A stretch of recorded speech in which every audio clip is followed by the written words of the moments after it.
Mi nombre es Andrés López, yo soy economista, me licencié acá en el año 1985 y luego me doctoré en el año 2001 en economía.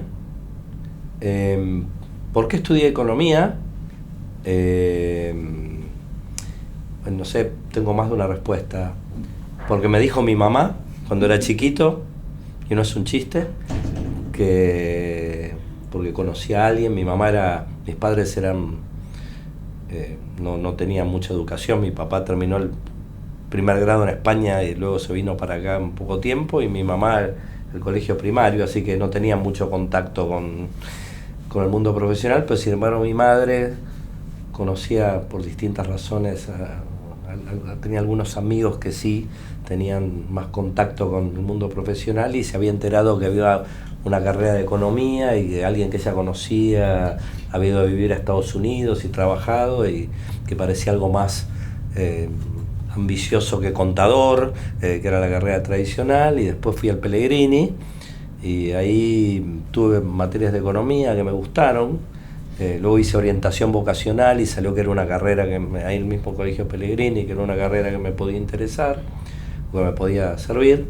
En el fondo yo quería estudiar cine, pero pensé que me iba a morir de hambre, esa es la verdad, que y yo no tenía una chance de no morir, no había papás, que me tiré un tiro seguro, porque yo creía que era seguro, y estudié economía, aunque en aquella época éramos pocos realmente los que estudiábamos economía, éramos todavía raros acá, pese a que la carrera ya tenía, yo entré acá en el año 80, y 81, perdón, la carrera ya tenía más de 20 años, pero igualmente nos conocíamos todos, éramos como un pequeño club. Y bueno, en realidad estudié economía porque de algún modo yo tenía habilidad para las matemáticas y sabía que eran importantes en la carrera, y me interesaba de algún modo las cuestiones sociales también, menos que las artísticas, pero bueno, second best como decimos nosotros, y así fue, y me metí acá medio sin saber muy bien tampoco qué era ser un economista, ¿no? O sea, en la práctica. No sé qué nombre tenía ese plan, o qué letra, ¿no? Porque estábamos con letras, pero yo entré en el año 81, el F. En ese momento, no me acuerdo cuántas materias teníamos, pero creo que no era muy distinto que hoy. Lo único que recuerdo es que eran todas obligatorias, salvo que había una materia electiva que podías elegir entre economía agropecuaria o economía industrial. Esa era la única opción que existía en aquel momento, y todas las demás eran materias obligatorias, que bueno, compartíamos mucho más materias no existía el CBC, por supuesto, entré en el 81. Había examen de ingreso, pero no lo hice porque había ido al Pellegrini hace 6 años, y bueno, y había más materias en común con contador y administración, pero las materias obligatorias propias de la carrera de economía no eran muy distintas que las que hay hoy, ¿no? En nombre, en contenido, por supuesto, sí. Bueno, profesores, yo estudié buena parte de la carrera, la hice en 4 años y medio la carrera, porque aceleré bastante por razones que no vienen al caso. Así que una parte importante, 3 años de 81 a 83, los hice bajo el gobierno militar. Y la verdad es que en aquella época la calidad de los profesores, más allá de lo que podamos decir luego sobre otros aspectos complejos, ¿no? Por supuesto, políticos, etcétera, la calidad de los profesores, como mejor podría decir que era heterogénea, ¿no? Muchos grandes profesores que luego vinieron en la democracia, yo no los pude tener. Por ejemplo, Jorge Katz, Roberto Frenkel, por nombrar dos nomás, ¿no? Digamos, se habían ido, estaban proscriptos, etcétera. O sea que me perdí una parte importante de eso. No sé si puedo decir que hubiera profesores que me formaron, en el sentido de que lo que yo terminé haciendo en la profesión tiene poco que ver con los profesores que yo consideré que eran mejores. Ahora, buenos profesores, recuerdo básicamente 3. Omar Chisari, que que daba micro, Ana Martirena Amante, que daba Economía Internacional, los dos por suerte todavía viven, y Alfredo Canavese, que lamentablemente falleció hace unos años, que daba Crecimiento Económico. Ahí fue que yo dije, bueno, acá hay algo, ¿no?, interesante. En cuanto a compañeros, en realidad no recuerdo haber tenido compañeros que se hayan destacado mucho luego profesionalmente. Porque, no sé, en esa camada, la mayoría de la gente que conozco, o sea, no es que sea, a ver, perdón, me corrijo, tal vez se destacaron profesionalmente, pero no en el ámbito académico, que es el que yo seguí, ¿no? Digamos, pocos de ellos, los puedo contar con los dedos de la mano, se dedicaron a esto, y la mayoría se fue a muchos, no sé si muchos, pero una cantidad importante de gente que eran hijos de empresarios y en realidad estudiaban economía porque había que estudiar una carrera y pensaban que esto les iba a ser relevante, ¿no? Pero no se pensaban dedicar a la profesión, pensaban seguir la herencia de sus padres, y otros se dedicaron a la carrera profesional, muchos a finanzas, otros a consultoría, otros a trabajar en el sector privado, con lo cual no recuerdo muchos compañeros que se dedicaran a la actividad académica, y de hecho creo que yo recuerdo uno o dos se fueron a estudiar afuera, todavía no era tan común, ¿no?, el tema. Pero bueno, sí, lo que puedo decir es que con uno de ellos es mi mejor amigo, lo sigo viendo aún hoy, ¿no? Pero no lo destaco porque es una gran persona y muy amigo mío, pero no hubo mucha gente que tuviera así luego trayectorias públicamente conocidas. Sí, Marcelo Pose, él actualmente es gerente del BICE, del Banco de Inversión y Comercio Exterior, y fue director del Banco Nación y presidente de la Casa de la Moneda. Lo que pasa es que, claro, no son nombres que conocemos los que estamos. Luego hubo una camada de economistas que siguieron o sea, por supuesto, como ustedes bien saben que están haciendo esto, la primer camada de economistas casi todos fueron estrellas, ¿no? Luego, por algún motivo, no sé, yo creo que, no sé, tal vez hay cuestiones generacionales o algo pasó que no hubo, como digo, en mi época, gran cantidad de gente que se dedicara a las actividades académicas. Si vamos 5 años después, algunos que fueron alumnos míos cuando yo empecé a dar clase por acá, puedo nombrar varias estrellas mundiales, pero no sé, no sé si tenía que ver con la dictadura o con qué. No había, acá ciertamente lo que puedo decir es que no había un ambiente, ahora estoy inventando esto de la nada, no había un ambiente de debate ni de discusión intelectual, ni académica, ni política, por obvias razones, ¿no? Digamos, no había. Entonces, no sé, las clases eran medio como, bueno, ¿no? Vienen, nos dicen algo y nosotros tomamos nota. Entonces, tal vez eso haya hecho que no hubiera un gran entusiasmo por la carrera. Lo recuerdo a Omar Chisari, porque fue el único que nos propuso, a mí y 2 personas más, que hiciéramos un seminario con él. Él estaba en aquel momento en el instituto de Julio Olivera. Supongo que debía tener una dedicación exclusiva, Omar, y estuvimos leyendo un manual de equilibrio general con él durante un semestre. Esa fue la única actividad en la cual alguien vino y nos convocó a hacer algo. Perdón, pero sí, tengo que recordar a un profesor más, muy importante, Manuel San Miguel. No sé, un profesor que daba una materia que se llama Sistemas Económicos Comparados. ¿Y por qué lo recuerdo? Porque fue una de las materias que más me gustó en la carrera, pero luego fue él, a través de Jorge Streb, o mejor dicho, Jorge Streb, que era uno de sus ayudantes, luego Jorge se fue a estudiar a Berkeley. Jorge me llamó y me dijo, yo me estoy yendo a Berkeley, Manuel San Miguel necesita un ayudante, ¿querés ser vos?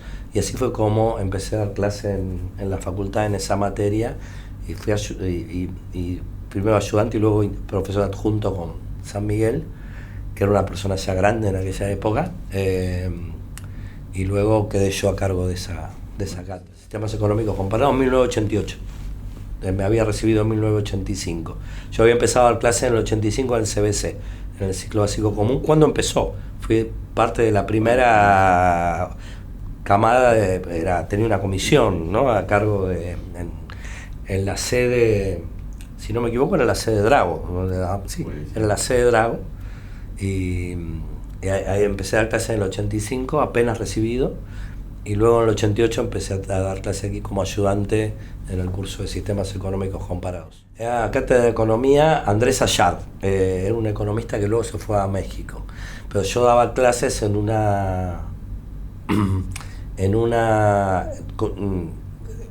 no me acuerdo cómo estaba organizado, porque estaban los titulares y luego estaban los adjuntos y luego las comisiones, ¿no? Mi adjunto era un economista con el que empecé a trabajar profesionalmente, se llama Gustavo Lugones, que de hecho luego fue también profesor acá en Quilmes y fue rector en la Universidad de Quilmes, además de otros cargos. Y con Gustavo yo había empezado a trabajar con él en investigación, como asistente de investigación, y él entonces se hizo cargo de una de las, de vuelta no sé si eran comisiones o qué, pero uno de los adjuntos de esa cátedra de economía, y ahí empecé a dar clases. Como todos los que conozco, empezamos a dar clases y aprendimos a dar clases dando, ¿no? O sea, nadie nos enseñó cómo dar. Es raro, porque yo, aunque no lo parezca, soy una persona tímida en el fondo, pero en aquella época era mucho más tímido. Y sin embargo, por algún motivo, cuando me ponen enfrente de una clase, hablo. O sea, hay algo ahí que debo tener algún actor en alguna generación previa, no sé. Así que nunca me sentí muy cohibido, ¿no? No recuerdo haberme abatatado, etc. Lo que sí me tomé, recuerdo que haber preparado muchísimo, ¿no? Esas primeras clases, por supuesto, y lo que creo que el principal temor que tenía, y lo comprobé con el largo del tiempo, de los primeros años, ¿no?, de docencia, es que siempre el que está del alumno dice, bueno, este no es tan grande, no es mucho más grande que yo, así que mucho no debe saber, ¿no? O sea, es como, ¿no?, superar el desafío de decir, sí, no, como que te vean como alguien, ¿no?, que vino acá medio de casualidad y que no, en realidad no, el que sabe es uno más grande que no, todavía no vimos, ¿no? Pero después, lo que... nada, recuerdo sí que siempre la cuestión es cómo mantener el interés del público, y la segunda, que creo que alguna vez alguien me dijo tempranamente, no sé si fue Gustavo Lugones o quién, bueno, te hace una pregunta que no sabes, decís, no lo sé, punto, ¿no? Ese es el gran, ¿no? Decir, bueno, sí, no sé todo, qué sé yo, esto, la verdad me lo preguntas, déjamelo pensar, o algo por el estilo, que es una gran vergüenza que uno pasa, ¿no? Eso recuerdo, pero no recuerdo haber estado particularmente abatatado, y en cambio sí descubrí, y aún hoy, pese a que por supuesto uno ya está más viejo, que yo me pongo adelante de un curso y me entusiasmo. Descubrí que era una actividad que me gustaba hacer, y nunca lo hubiera pensado antes. O sea, que me sentía bien, me gustaba, la disfrutaba, no la sufría, ¿no? Y eso lo descubrí haciéndolo. No es que yo tenía una vocación, sino que me convocaron y después descubrí que estaba bueno. Yo era amigo de una chica que trabajaba en el Ministerio de Obras y Servicios Públicos, había entrado con el retorno de la democracia al ministerio, y en ese equipo trabajaba Gustavo Lugones, y a él le ofrecieron un cargo, fue algo raro, no sé, La gente más grande recordará que había algo que se llamaba Banco Patricios, que luego fundió, quebró, no sé, en algún momento. Y en aquel momento al presidente del Banco Patricios era alguien que, que tenía ambiciones artísticas y quería poner una fundación, pero dedicada al tema de arte, ¿no? De hacer exposiciones, etcétera. De hecho, luego pusieron mucha plata en eso, trajeron exposiciones de Chagall y otros pintores famosos a Bellas Artes. En fin, convocó a alguien que era un investigador, un cientista social, Oscar Moreno, un politólogo que había estado exiliado en México, y le dijo, che, ¿no querés ayudarme con esto? Y Moreno le dijo, sí, pero si me dejás tener un centro de investigaciones en ciencias sociales. Entonces hubo un deal ahí donde la Fundación Patricios que se creó tenía una parte de arte y otra parte de ciencias sociales, en donde, por ejemplo, trabajaron Eduardo Basualdo, Manuel Cavice y Daniel Aspiazo en un libro que fue muy famoso sobre poder económico. Bueno, ese libro medio lo hicieron ahí, pues ellos estaban en el Ministerio de Economía, pero también tenía una pata en la Fundación. Otros economistas pasaron por ahí, fue Fernando Porta, Jorge Fontanal, pero yo trabajaba con Gustavo Lugones y empezamos a trabajar sobre temas de empresas multinacionales. Y yo lo que hacía al principio era, tenía hojas que había un montón de datos de ventas, cosas de empresas, y yo tenía una calculadora, una cifra, ¿no? Y iba, y lo único que hacía era cuentas, me pasaba todo el día haciendo cuentas para armar bases. Hoy hubiera hecho esa tarea, no sé, me hubiera llevado una semana y estuve un año con todo eso, con una gran propensión al error, ¿no? Porque no había nada. Pero bueno, así empecé y tampoco yo, cuando había empezado a estudiar, tenía ni idea que existía algo llamado investigación en economía. No sabía que había. Y tampoco tenía un plan, ahora que lo pienso, no tenía un plan de qué iba a hacer cuando terminara. Confiaba en que alguien me iba a proponer algo, no sé. Y así fue. Alguien me propuso algo y descubrí que la investigación también me gustaba. Pero no solo por el producto que uno saca y del cual se siente satisfecho, ¿no? Pongamos, después esperamos sentirnos satisfechos, sino porque me gustó que había un ambiente, no sé, pero siempre les digo, cuando vienen los chicos y me preguntan, es un ambiente, ya sabemos, tiene un montón de cosas horribles, pero dentro de los ambientes que uno puede concebir es bastante democrático, ¿no? En el sentido de que uno entra ahí de ayudante y puede opinar y decir, che, esto estará bien, no sé, como que no es lo mismo que estar en una fábrica, ¿no? O en un banco más vertical. Y sentí que acá íbamos a trabajar y después íbamos todos a almorzar juntos, no sé. Digo, había una camaradería que me pareció que me gustaba, y también me gustaba que no se medían las cosas por horario, sino por producción, y que había mucho espacio para charlar, no solo de lo que uno hacía, sino de otras cosas interesantes. Así que ahí también descubrí, como sin haberlo pensado antes, que hacer investigación me gustaba. Bueno, pasé un tiempo en un centro que todavía existe, el Centro de Economía Internacional, que se había fundado en 1987, cuando el canciller era Dante Caputo.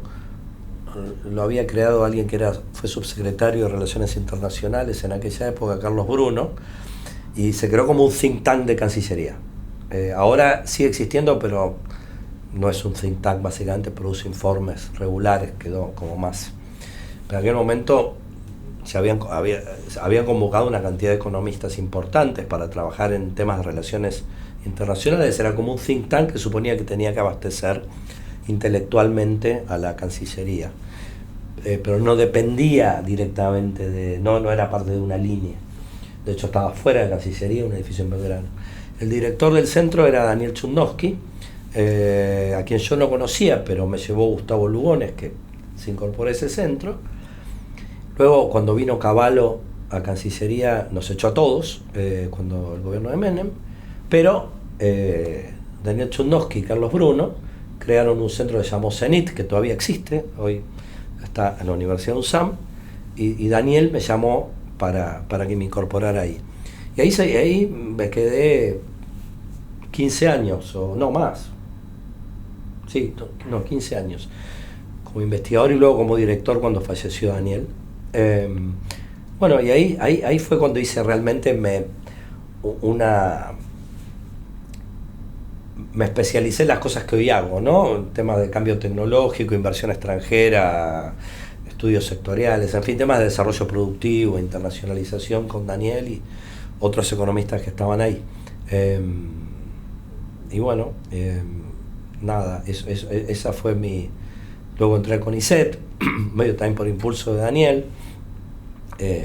y acá estoy. Me doctoré y me postulé para ingresar a CONICET.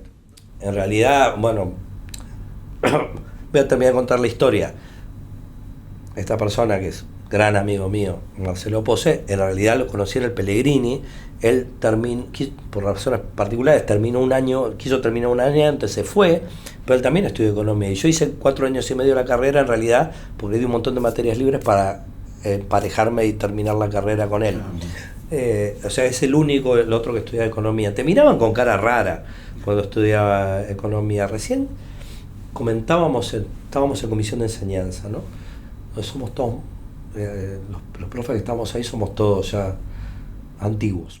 Y entonces yo recuerdo que el primer día llegué acá con 2 amigos míos que iban a estudiar contador y fuimos, como las materias eran las mismas, queríamos anotarnos, ¿no?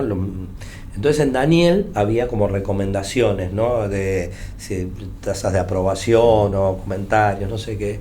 Y entonces nos pone a charlar el tal Daniel. ¿Ustedes que van a estudiar? Nosotros hacemos unos pollitos, ¿no? Digamos, no, contador, y yo digo, yo economía, y me mira con cara y dice, qué gente rara, dice esa. Todo como, qué exóticos, ¿no? Digamos, no manera ni, no sé qué me dijo, un mal augurio me tiró, ¿no? Digamos, en fin. Así que no era muy común, ¿no? Estudiar economía, como decía, pero así que no del Pellegrini. Por otro lado, creo que debe ser mi camada del Pellegrini la más pequeña en décadas, porque yo entré en el año 1975 en pleno gobierno de las AAA en el colegio, que había estado tomado casi todo el año y había estado bajo conducción de Montoneros en 74, luego vino la AAA y en el 75 me palpaban de armas para entrar al colegio. No sé, parecía, ¿no? Una película. No hubo examen de ingreso en el año 75, pero no por alguna razón de apertura democrática, no hubo menos cantidad de gente que quería ir que las vacantes disponibles, con lo cual hubo una mortalidad enorme de alumnos en términos de deserción posterior, porque como fue entrada libre, después se encontraron con otro planeta mucho más exigente, etcétera, y terminamos en el turno tarde del colegio 23 personas, no más. Puedo decir una cosa que formó parte, si se quiere, de mi educación profesional. En el año 1988, creo, me convocó un economista, Ricardo Seufer, que trabajaba en un proyecto que dirigía otro economista argentino que se llamaba Simón Teitel, que estaba en el Banco Interamericano de Desarrollo en Washington, dirigiendo no me acuerdo qué división. Ese fue uno de mis primeros trabajos, fue mi primer trabajo de campo. Fui a salir a hacer encuestas a empresas industriales, viajé a Neuquén y a Mendoza porque eran los sectores que me habían tocado, y fue la primera vez que cobré en dólares. Me comer un contrato del BID, ¿no? Y en el Banco Patricios había una mesa de dinero, por supuesto. Y yo cobré esos dólares y me decían, no, porque ponerlo en la mesa hice lo que luego aprendí que se llamaba carry trade, ¿no?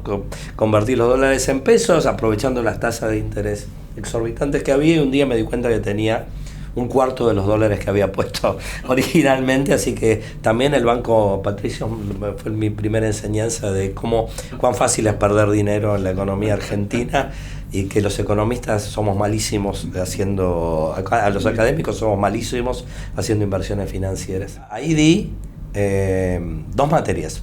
Me convocó para dar ese curso Mauricio Tenewicki, que era un empresario, bueno, PC, ¿no? De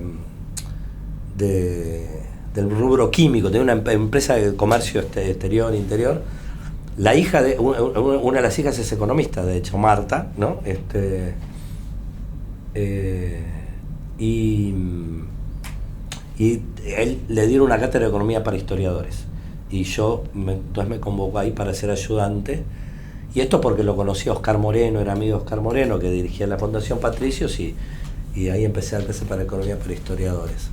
Y luego, ya lo conocí un poco por la cátedra de San Miguel, pero también en Filo lo conocí, estuve más en contacto con Ricardo Graciano.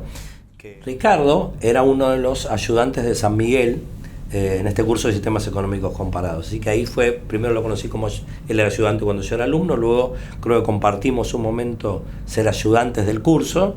Después él se fue y se instaló más en Filo. También trabajaba en el centro de Atilio Borón, que ahora no me acuerdo cómo se llamaba, Ural.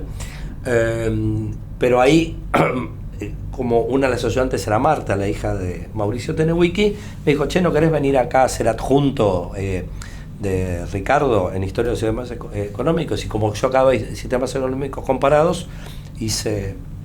Pero luego dejé porque me resultó un poco complicado, hasta incluso logísticamente ir a Puan, etcétera, pero debo haber dado clases de 4 o 5 años. Yo no recuerdo haber dado mucho aquí en Marcelote Alvear. Sí recuerdo que bajar y subir las escaleras es una tarea bastante difícil, pero luego casi todos mis recuerdos son en Puan. Pero sí, lo que pasa es que Historia de Sistemas Económicos es una materia que me divertía dar.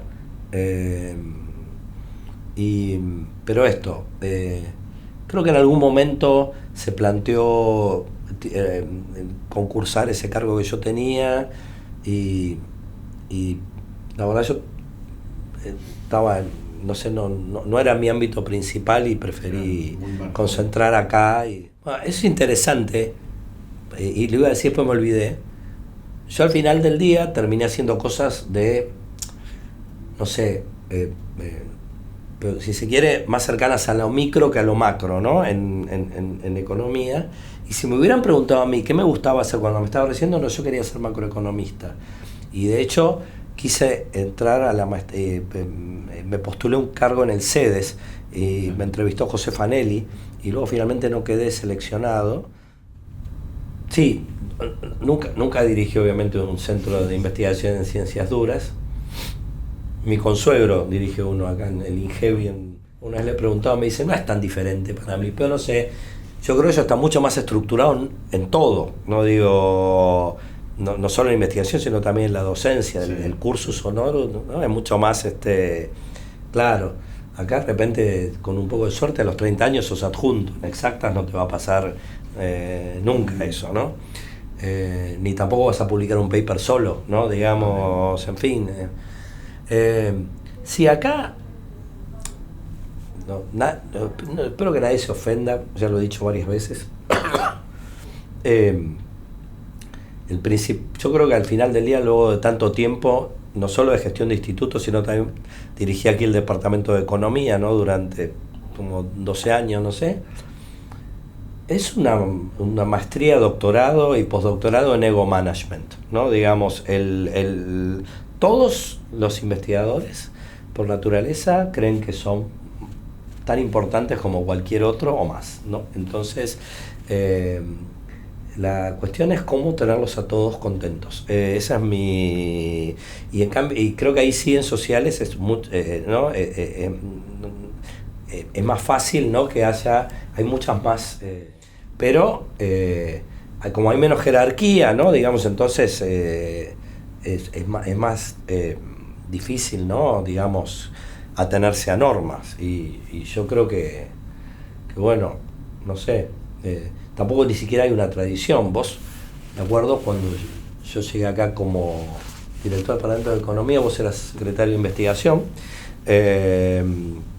y apareció el descubrimiento que el Instituto de Investigaciones de Olivera no tenía casi reglamento, ¿no? Digamos, entonces, ni siquiera es que uno podía partir de que acá hay una estructura, era bastante laissez-faire, ¿no? La cosa. Eh, pero bueno, yo creo que por otro lado la contraparte de eso es que eh, si uno hace bien esa tarea, la gente se entusiasma. Es más fácil, no sé, como que el campo está un poco más abierto, como que no es que tengo que estar 10 años llevando y trayendo probetas de un lado a otro para recién empezar. Un chico joven, con talento, ambicioso y bien guiado, ya puede empezar a hacer cosas autónomamente y participar también en discusiones, ¿no? De vuelta, ¿no? Aquí nuestros seminarios son mucho más democráticos, ¿no? Se para un chico, un becario y dice, no, esto no sé, me parece, y está bien. No creo que ocurra lo mismo en otras áreas más duras, de como decís, hay más normas. Pero bueno, nada, hay gente muy amiga mía que se pregunta, ¿qué es lo que le ves a la gestión? ¿Por qué? Porque al final del día es una carga pública, ¿no? Pues no, te pagan algo, sí, pero no, ni de casualidad por el tiempo que le dedicas vis a vis al que está del otro lado. Y, y yo creo eh, que es algo que a los economistas en particular, eh, no puedo decir en otras disciplinas porque no las conozco, hay bastante resistencia a hacer gestión, por razones que se me escapan, ¿no? Pues podría hipotetizar. Entonces, y yo en algún momento dije, bueno, acá todos nos quejamos de que la facultad, eso es parte creo de las preguntas, ¿no? De facultad no nos da mucha pelota, qué sé yo. Y bueno, y si nadie se sienta acá a hacer las cosas, nunca te van a dar pelota. O sea, ¿qué crees? Que porque vos escribís un paper, alguien te va a decir, ah, qué lindo que sos y te voy a dar algo? No. No, no voy a decir quién, pero el profesor San Miguel me dijo una vez, con su sabiduría de años de estar acá trajinando pasillos, sí, sí, tal muchacho tiene muy buenas ideas, pero el problema es que él va, tiene una reunión, se va, vuelve a la semana y en el medio otras 20 personas que están acá todo el día estuvieron rosqueando haciendo otra cosa, entonces no va a pasar la idea que él dice porque 20 personas lo convencieron al decano que esa no era una buena idea.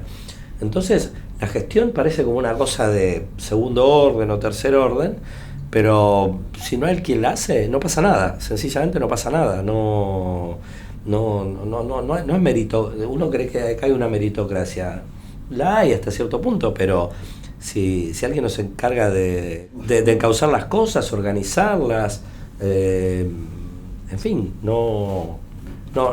las cosas no pasan y está bueno crear instituciones. A mí me parece que es una tarea interesante, ¿no? Porque eso después queda si está. Pero alguien tiene que ocuparse de eso. Y por otro lado, permite desarrollar otro tipo de skills sociales que el investigador aislado carece, como tratar con el resto de la humanidad, por ejemplo, ¿no? Bueno, recuerdo una de las primeras asambleas que se hizo en el aula.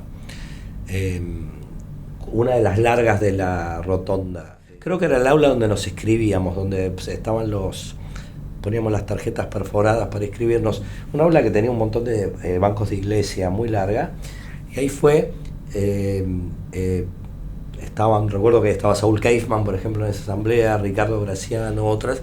Alguna agrupación política estaba vinculada al PI, que ahora no me acuerdo cómo era su brazo universitario. Y bueno, recuerdo eso, empezaron a aparecer los carteles. Me perdí, lamentablemente, la transición. Como yo ya estaba medio terminando, no logré captar mucho de nuevos profesores, ¿no? que vinieran a renovar, ¿no? el pensamiento, las visiones, etcétera. Pero sí, recuerdo que empezaron a aparecer charlas, ¿no? Que estaban antes no existían, la facultad estaba más viva, ¿no? Era muy. Nosotros en la época militar, en algún momento de la tarde se izaba la bandera en la rotonda y sonaba, no sé, creo que Aurora, supongo, y había que pararse, estés donde estés. O sea, vos escuchabas que sonaba Aparte yo después de 6 años en el Pellegrini, en AAA primero y dictadura después, se había desarrollado un sentido de la paranoia. Pero bueno, de repente nos dimos cuenta que que se podía discutir de política en la universidad, que se podía discutir de los planes de estudio, en fin, fue bastante movilizante. Lamentablemente creo que la gente, pero la gente con la cual yo estudiaba, mis compañeros, no era gente que tuviera un gran entusiasmo por todo eso. No sé, o sea que tal vez si hubiera entrado 1 año, 2 años después, hubiera estado un poco más, en un ambiente un poco más, que me acompañara más, ¿no? Hoy en día los economistas tienen posibilidades laborales mucho más amplias que las que teníamos nosotros en aquel momento, ¿no? Y por ejemplo, las grandes empresas tecnológicas como Accenture y otras contratan economistas, o sea que el sector que más se expande, ¿no?, en el mundo en materia de empleo en Argentina es un demandante de economistas, cosa que antes hubiera sido impensado, ¿no? El sector privado, salvo los bancos, o unas muy grandes empresas, no sé, Techin podía tener un economista, pero nada, ¿no? Digamos, era bastante raro. No sé, me cuesta responder a esta pregunta porque se vincula con, dado que hablamos de formar gente para el futuro, está todo este debate de el futuro del trabajo, ¿no?, y el futuro de las profesiones. Entonces, no sé, es como que uno tiende a pensar que el futuro de los economistas, como de cualquier otra profesión, va a ser algo que los va a obligar a readaptaciones a lo largo de su carrera, ¿no? Con lo cual, no sé, es difícil pensar en que uno va a tener contenidos, ¿no?, que van a durar tanto como suponíamos que duraban antes. Ahora, sin duda, del lado de la demanda y como del lado de la oferta, el manejo de datos es un tema cada vez más relevante, ¿no? Y eso los chicos lo piden, el mercado lo pide, y si hay algo que va a pasar en el futuro es que esos datos van a seguir siendo relevantes para el análisis. Ahora, y para los que estudian economía y un montón de otras disciplinas. Pero creo yo que hay que mezclar.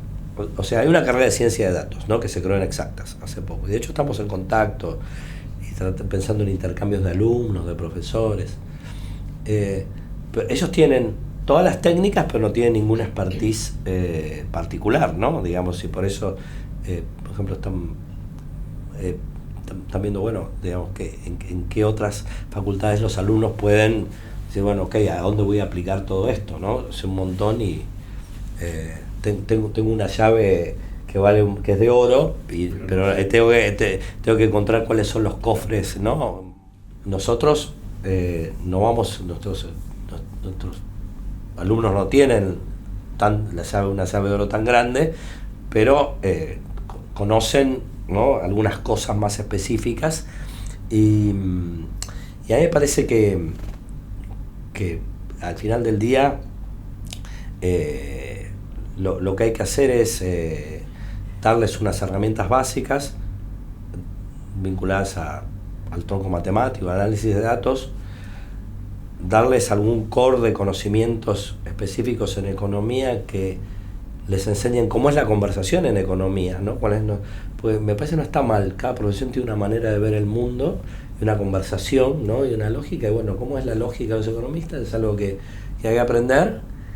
Y luego creo yo que hay que confiar en que a largo plazo debería haber menos materias obligatorias fuera de ese core y más materias optativas dentro de un abanico amplio, en donde los chicos elijan, como a nosotros, imponerles menos, porque no estamos en el mercado de trabajo, aunque podamos conocer un poco de oído, ni tenemos 22 años, y que ellos construyan un poco más su futuro.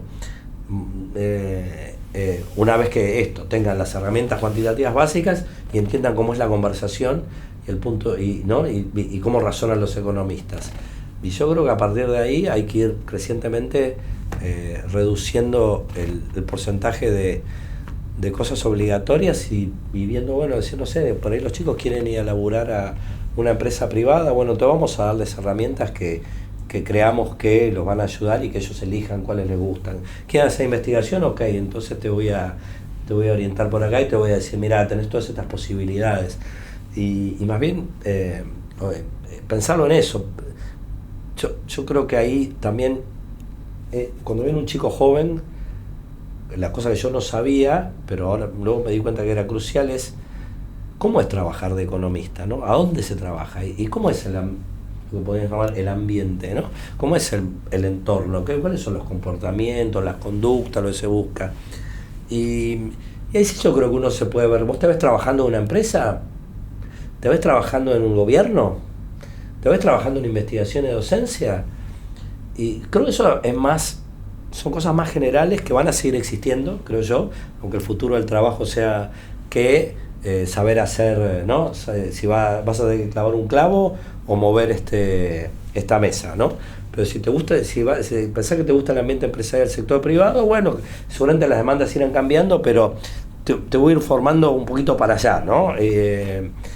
Pensarlo más así, ¿no? En términos de qué tipo de inserción laboral quieren, que como para seguir una analogía con médicos, si van a ser dermatólogos o las cosas que yo hago originalmente eran mucho menos cuantitativas de lo que son hoy.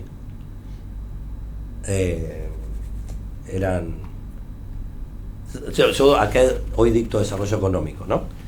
Que un poco es más amplio obviamente que desarrollo productivo y las cosas que hago yo más en investigación, pero una parte tiene que ver con eso.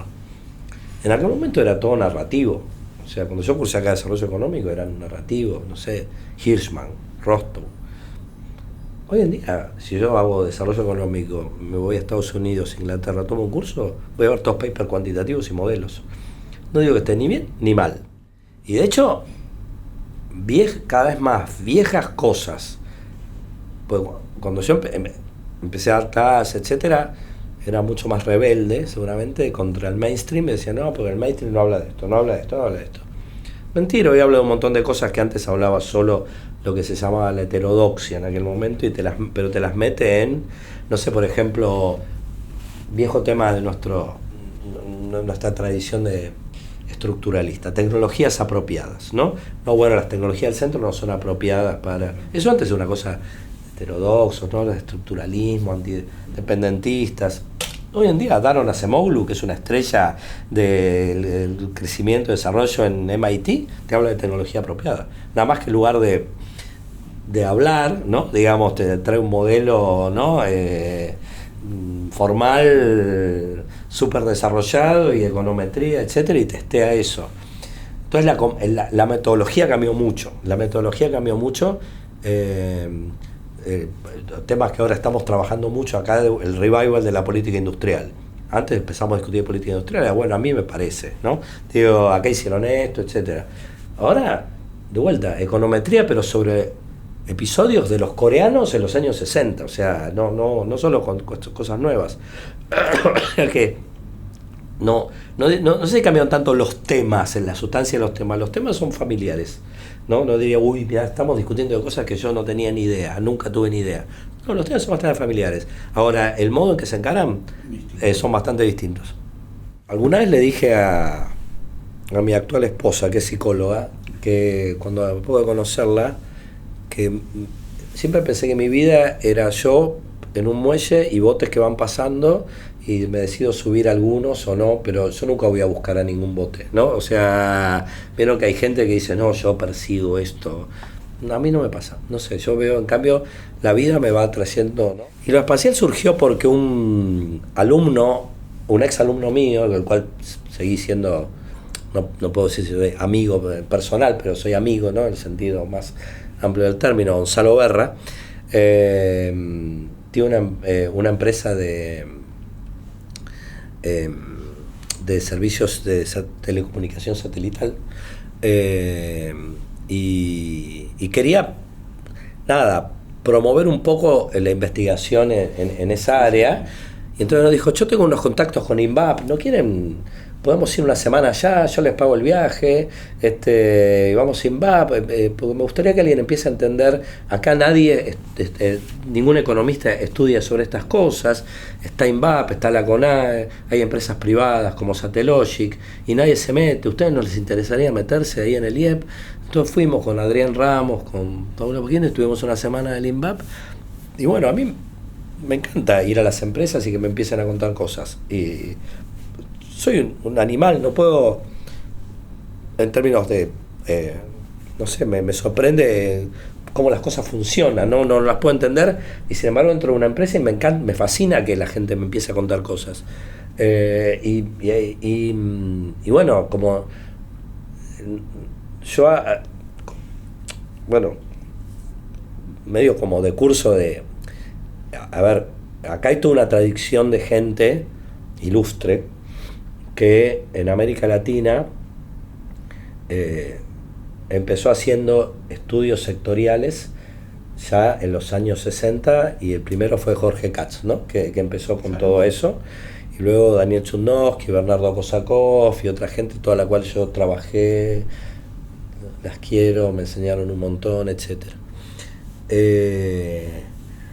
Y bueno, yo seguí un poco eso, y también empecé en el pasado a estudiar sectores que nadie, por ejemplo, no sé, hicimos el primer trabajo sobre industria de software en Argentina, lo hicimos con Daniel Chudnovsky.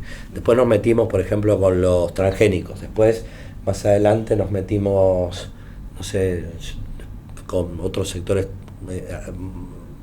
acá, con otros colegas del IEP, por ejemplo. Yo me metí con el tema del cannabis, ¿no? Digo, en fin, me gusta entender, ¿no? Como a él le gustaba a Jorge Katz y a Daniel Chudnovsky entender los sectores de punta de su época.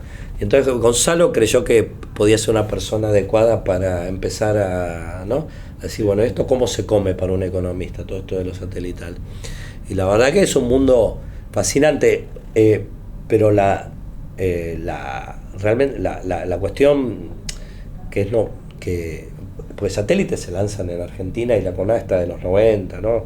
Y la Argentina tuvo su plan Cóndor, o sea que hay un programa espacial bastante viejo, pero como ustedes seguramente saben, hoy en día hay algo que se llama New Space, que es el sector privado, el sector satelital haciendo plata, ¿no? Digamos, el sector espacial haciendo plata. Y no desde los viajes a Marte que quiere hacer Elon Musk hasta un montón de otras cosas. Entonces hay todo ahora un potencial económico mucho más directo. Antes lo de los satélites era más de exploración espacial, empezó a hacer transbordadores, por ejemplo, para que vayan. Hay un satélite que se cumplió su vida útil. ¿Qué hacemos con eso? Bueno, lo sacamos de órbita. Entonces alguien tiene que ir con un remolcador y llevarlo. Aunque sea increíble, hay una empresa argentina que está trabajando en esas tecnologías. No sé, hay varias cosas.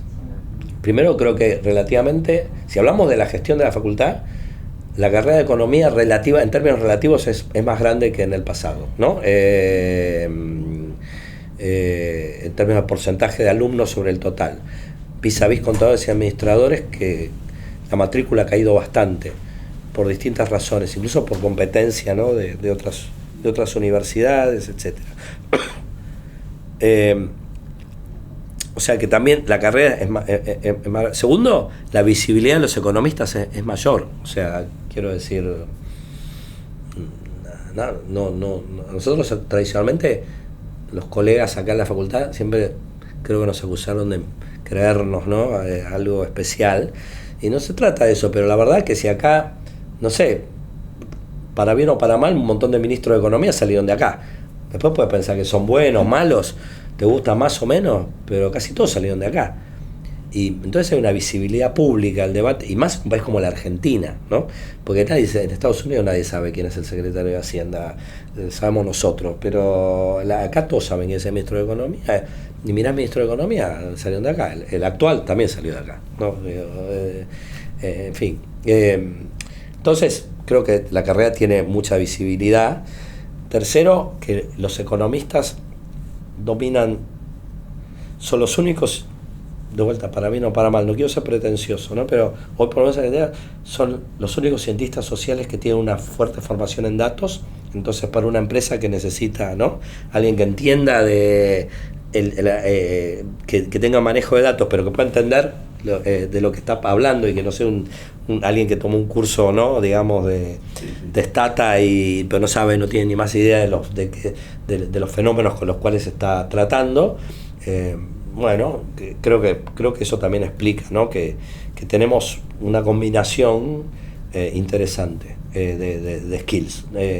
Y luego, más específicamente, yo formo parte de un grupo de gente que nos vinimos acá en algún momento realmente, y el decano Barbieri, el ex decano Barbieri, ex rector Barbieri, no sé, como una analogía futbolera, yo diría, nos tira un centro y nosotros cabeceamos, ¿no? En el sentido de decir, bueno, la verdad, la carrera de economía no está metida en la política, en la vida política interna de la facultad. Y por política, a veces uno tiene miedo de decir esta palabra, pero acá se hace política, por supuesto, porque hay elecciones, votos, ¿no? Digo, no es lógico, ¿no? La gente dice, ahí se hace política, pero si hay... Sí, se presentan listas, hay elecciones, hay claustro, ¿cómo se llama eso? No sé. Pero no es solo la política en el momento ese, sino la vida de meterse acá y conocer a la gente. Yo creo que las gestiones previas en general tendían a interactuar poco con el resto de la facultad, y nosotros empezamos a interactuar más, como diría, hacernos amigos, ¿no? Es decir, no venimos de Marte, y yo creo que eso fue importante y se lo tenemos que agradecer a las gestiones desde Alberto Barbieri en adelante. Incluso a la facultad decir, no, ustedes no son una gente rara que está ahí, forman parte de esta facultad, y si uno no se mete en eso, que como decíamos antes para muchos colegas es penoso, o incluso parece como la única manera de que hoy tengamos un instituto de economía que tiene investigación en economía, historia económica, epistemología, etcétera. Somos más de 150 personas. Lo mencionó Alfredo Canavese, profesor que les mencioné, de crecimiento económico, y dijo, sí, a mí me parece bien que salga de economía, pero tiene que ir a exactas. Y a eso viene la atención de las que venimos hablando, ¿no? ¿Nos distinguimos por nuestros métodos o nos distinguimos por la sustancia? Yo creo que acá estamos bien. En la mayor parte de las universidades del país, economía está en ciencias económicas que yo conozca, ¿no? En La Plata seguro que es así, en Córdoba es así, en el sur es así. Y no sé cuánto tenemos que ver con contadores y administradores hoy, dado que nos hemos especializado. Sin duda tenemos por ahí mucha interacción potencial con politólogos o sociólogos o historiadores, ¿no? Sin duda. Pero creo que hoy en Argentina, en la universidad pública, me parece que en esas carreras todavía los enfoques son como más tradicionales y tendríamos un clash importante entre que nosotros venimos acá con nuestros teoremas, nuestros modelos, etcétera, y del otro lado gente.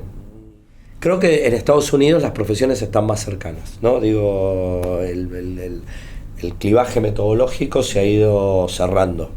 Acá parece que hubiéramos tenido dificultades de convivencia, así que creo que ex post facto estuvo mejor quedarnos acá, pero bueno, la historia ocurre una sola vez, así que lo que pasó. Pero tal vez ustedes, luego de todo esto, me convence de que no es tan así, que hubo más cambios de lo que yo creo, ¿no? Porque nos percibo como un mamut que se mueve, ¿no? Muy despacito mientras pasan las cosas muy rápido y nosotros estamos ahí viendo, pero tal vez si uno toma perspectiva de décadas, luego me cuentan que no, que sí, que la verdad que no estuvimos tan elefantiásicos en nuestro